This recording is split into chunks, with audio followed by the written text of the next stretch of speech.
A few news stories for you is firstly, Ethiopian government has issued a statement about Weybela Mariam incident.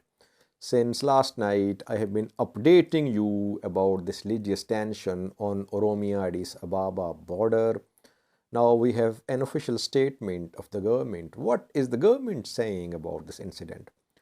Second, viewers, second news story is about African demand for representation, permanent representation at UN Security Council. 10 African countries, led by Uganda's Yoweri Museveni, have released a statement about African permanent representation at UN Security Council. And thirdly, viewers, Vicky Ford is a UK's Member of Parliament. She has visited Ethiopia. She has met with Ethiopian PM Abiy. She has released a video message about ongoing Ethiopian conflict.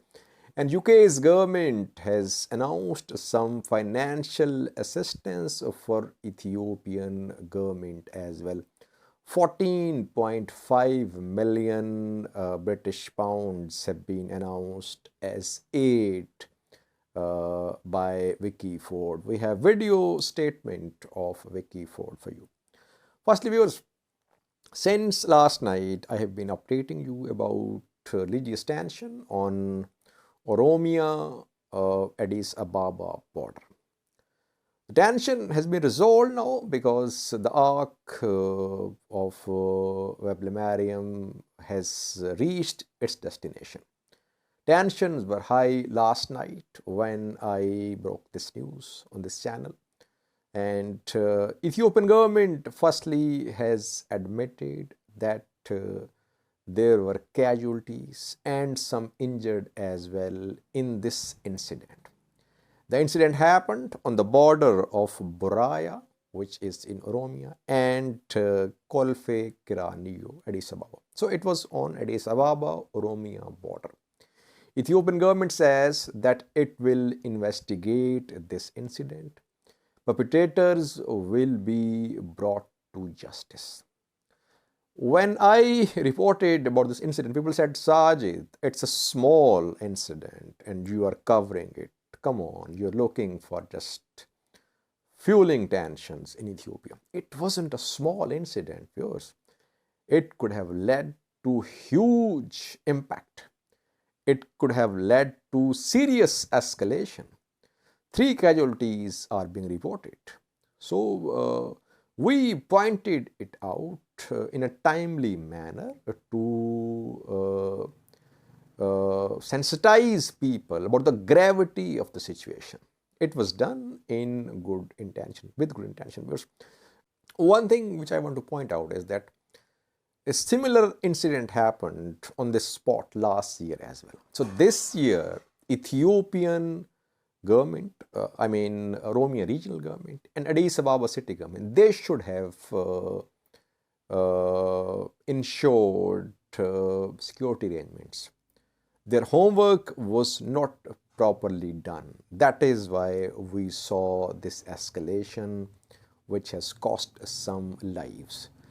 The government should have made preparations in advance. They should have involved notables, locals of the locality to ensure smooth journey of the religious procession towards Weybela Mariam Church. Now, secondly, viewers, 10 African countries led by Uganda have released a statement. They are demanding permanent UN Security Council representation for Africa. C10 is a committee formed for collecting views of all African countries to jointly call for reforms in UN Security Council. This C10 committee has 10 African countries as members like Kenya, Zambia, Libya, Uganda and others. The C10 foreign ministers met in Kampala, Uganda yesterday, and after that, Yoweri Museveni, President of Uganda, released a statement. He says that UN Security Council must be reformed. Africa as a continent must have at least 2 permanent seats at UN Security Council. C10, which is being represented by Uganda, C10 says that world has changed. It's not post-World War, Second World. It's a new world. Now Africa, with more than 1 billion population, must be represented. It must have representation, permanent representation at UN Security Council. Now, it has been a consistent demand of African countries that they should be represented permanently at UNSC. The problem is that who will amend the rules at UN Security Council? I think 5 members, they have the veto power. So you want a change at the UN Security Council, the change must be approved by these 5 members. I don't know which strategy will Africa adopt to ensure permanent representation in the UN Security Council. It will have to devise some strategy. I mean, just issuing calls, just expressing your view does not serve purpose. If Africa wants permanent representation, it will have to devise a strategy to put pressure upon UN Security Council, put pressure upon General Assembly. Let's see. But now we are hearing such statements from several African leaders. Lastly, Vicky Ford is UK's Member of Parliament. She has visited Ethiopia. She has met with Ethiopian PM Abiy Ahmed. And after the meeting, she has released a statement. She is calling for cessation of hostilities, for ceasefire. She says UK is ready to help for peace in Ethiopia. And UK's government has announced financial assistance for Ethiopia. 14.5 million UK pounds have been announced as aid for Ethiopia. Interestingly, viewers, a few months ago, the EU, the US, they were withholding financial assistance. Now, UK's government is announcing financial assistance, though situation on the ground is almost the same. Conflict has not been resolved so far. Tensions are there. Fighting is happening in Western Tigray, on Tigray-Afar border, on Tigray-Eritrea border, on Tigray-Amhara border. But now Ethiopian government is in a strong position. That is why world powers, US, UK, they're changing their position as well. Joe Biden held telephone conversation with Abiy Ahmed. Now UK is announcing financial assistance for Ethiopia, though this assistance includes some aid for Tigray too. Watch the video statement of UK's Member of Parliament, Vicky Ford. Thank you for watching. Today I'm in Addis Ababa. We really value our long-standing partnership and relationship with Ethiopia. And we want to see peace across Ethiopia.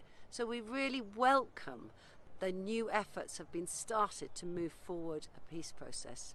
This is something I've been stressing during my meeting here. We want to support people all across Ethiopia. This is why we've announced new support for up to 200,000 children, pregnant mothers and new mothers who've been affected by the terrible drought in southern and eastern Ethiopia. In areas that have been affected by conflict, we're announcing extra support for education and help that will get 30,000 children who are forced out of school by conflict back into the classroom. That's backed by £5 million of support. And also we've announced another £4.5 million of support, funding for local women's organisations in Tigray and to develop the capacity of local human rights institutions and for peace-building work in the Somali region. We support Ethiopia's economic reforms, and today I met Minister Shide and reaffirmed UK support to opening more of the economy to private investment. As the recent telecoms investment shows, competition will drive better services and innovation, and that will help to create more jobs and more opportunities for the people of Ethiopia and help make both of our countries stronger.